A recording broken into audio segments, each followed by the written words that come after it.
We've all experienced rejection in our lives, and it never feels good. But have you ever noticed that being rejected or seeing someone else get rejected feels like physical pain?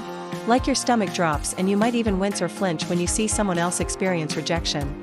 Researchers peg this as something called embodied social cognition.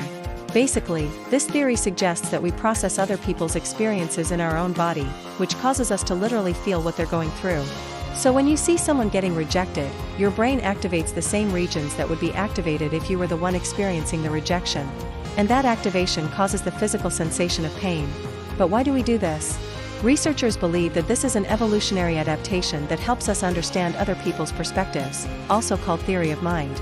By mentally simulating what someone else is going through, we can better understand how they're feeling and respond appropriately.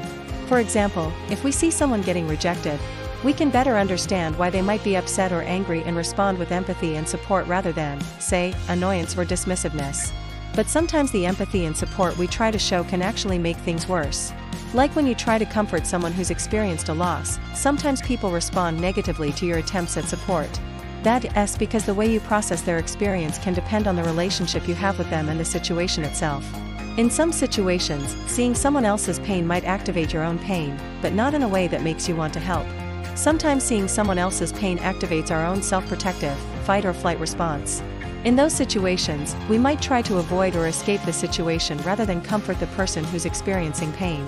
Or we might lash out and become defensive or aggressive. So why does rejection feel like physical pain for some people but not for others? Well, the answer might lie in your past experiences. Past experiences can shape how we view current experiences. If you've had a lot of positive social experiences in the past, you might be more likely to view others' negative social experiences as a way to learn and grow. On the other hand, if you've had a lot of negative social experiences in the past, you might view others' negative social experiences as a threat. And instead of feeling empathy, you might feel more fear and self-protective.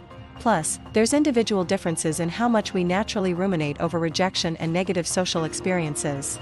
Some people just see and stop thinking about that one time they were rejected and they replay the experience over and over in their head, which makes the pain last longer. And those who ruminate tend to be more physically and emotionally sensitive to rejection. The good news is that we can learn to control these responses. If you catch yourself wincing or flinching at the sight of someone getting rejected, take a moment to pause and reflect. Try to separate your experience from theirs and remind yourself that their experience is not your experience. Then respond with kindness and support rather than judgment or annoyance.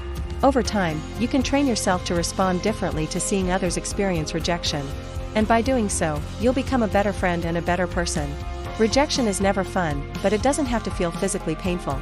With some self-awareness and practice, you can learn to feel empathy rather than physical pain when you see others experiencing rejection. If you enjoyed this video, watch another one here. And if you'd like to learn more about social psychology, follow the Social Psychology channel.